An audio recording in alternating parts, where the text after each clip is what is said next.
Pagkatapos natin manghalungkat ng anik-anik coins from Asia, Africa, Middle East at Europe, ngayon dumako na tayo sa Amerika. Tumawid tayo ng North Atlantic Ocean.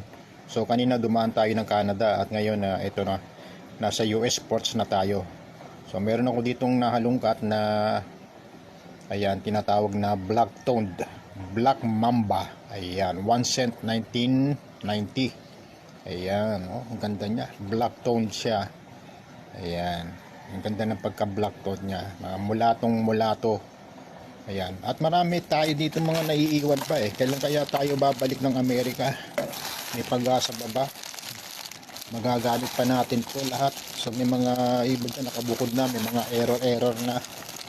Ayan, so marami sila. Pati yung mga malalaking coins na katabi na. So, yan lang po. Hanggang sa muli. Thank you.